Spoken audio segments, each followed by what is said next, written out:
Assalamualaikum warahmatullahi wabarakatuh. Hai, perkenalkan nama saya Trina Dia Wahyuni. Saya mahasiswi dari Sekolah Tinggi Ilmu Ekonomi Muhammadiyah Asahan. Saya semester 7 dari program studi akuntansi.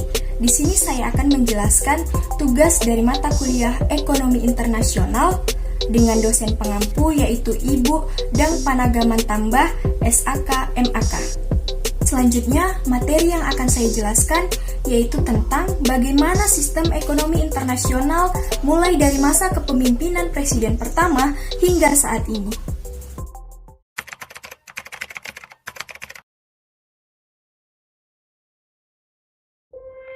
Pertama, masa kepemimpinan Presiden Soekarno merupakan masa perbaikan pasca penjajahan.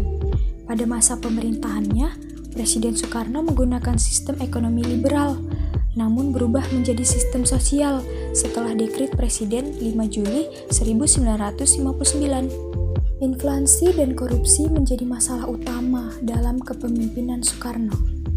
Pada saat itu, Soekarno menghasilkan beberapa kebijakan ekonomi, yaitu salah satunya Gunting Safrudin, sistem Alibaba, koperasi, dan deklarasi ekonomi.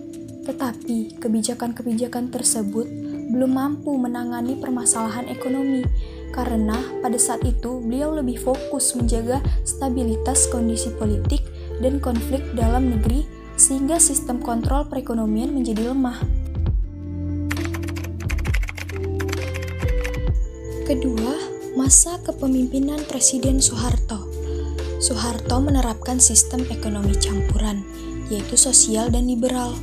Era pemerintahan ini juga disebut masa Orde Baru. Pada masa itu, korupsi, kolusi, dan nepotisme sangat marak terjadi karena aparatur negara memanfaatkan pola pemerintahan sentralisis sehingga mereka menyalahgunakan kepercayaan publik yang diserahkan kepada mereka. Orde Baru yang dibangun oleh Presiden Soeharto sejak tahun 1966 telah menghasilkan prestasi yang luar biasa.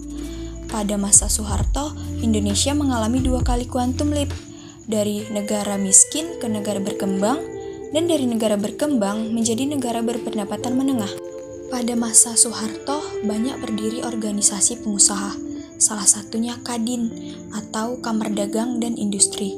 Yang kedua, HIPI atau Himpunan Pengusaha Pribumi Indonesia. Yang ketiga, IWAPI, Ikatan Wanita Pengusaha Indonesia. Yang keempat, SPSI, yaitu Serikat Pekerja Seluruh Indonesia.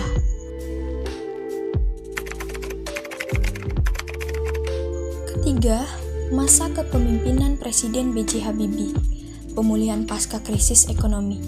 Pengangkatan B.J. Habibie menjadi Presiden Indonesia pada 21 Mei 1998 diwarnai dengan suasana politik dan ekonomi yang kacau.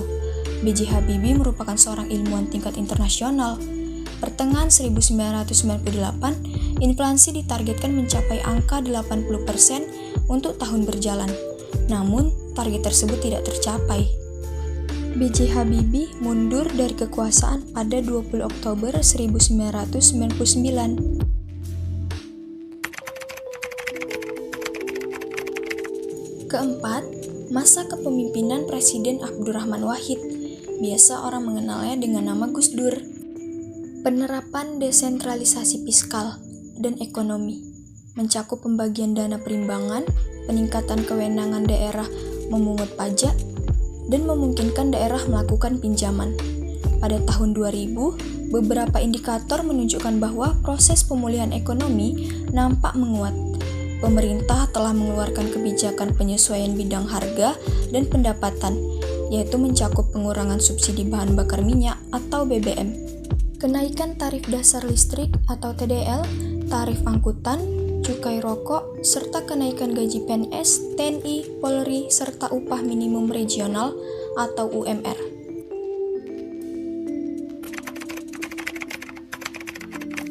Kelima, masa kepemimpinan Presiden Megawati Soekarno Putri. Beliau presiden wanita pertama di Indonesia. Program pemulihan ekonomi yang dilakukan pada masa Megawati Soekarno Putri adalah privatisasi BUMN, pengelolaan hutang luar negeri, restrukturisasi keuangan, Merancang jaringan pengaman sektor keuangan dan usaha kecil menengah. Peningkatan investasi dengan meninjau daftar negatif investasi. Restrukturisasi sektor telekomunikasi dan energi. Pemberantasan korupsi.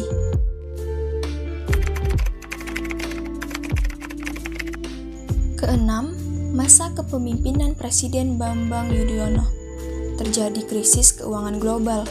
Salah satu faktor yang mempengaruhi kinerja perekonomian adalah kenaikan harga minyak yang mempengaruhi banyak hal, yaitu tekanan pada defisit anggaran, alokasi anggaran, inflasi, kestabilan ekonomi makro, dan kemiskinan.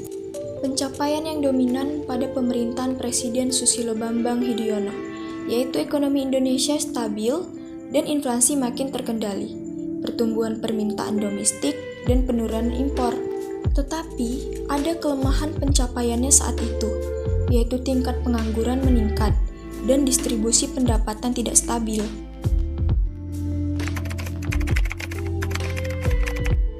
Ketujuh, pada masa kepemimpinan Presiden Joko Widodo. Pada masa Presiden Joko Widodo, ada beberapa kebijakan ekonomi untuk meningkatkan daya saing industri nasional, ekspor dan investasi untuk menghasilkan pertumbuhan ekonomi yang signifikan. Dilakukan reformasi di 6 area, meningkatkan iklim investasi, mendorong daya saing industri, promosi pariwisata, meningkatkan efisiensi logistik, stimulasi ekspor, memperkuat daya beli masyarakat.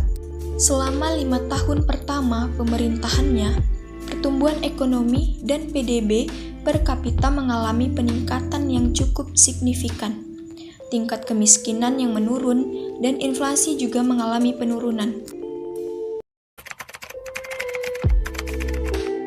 8. Masa kepemimpinan Presiden Joko Widodo. Pada tahun 1998 hingga saat ini, sistem ekonomi Indonesia menggunakan sistem ekonomi Pancasila.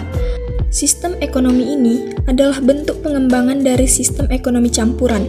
Koperasi salah satu wujud dari diterapkannya sistem ekonomi Pancasila, yang berlandaskan pada pilar ekonomi kerakyatan yang berasaskan kekeluargaan.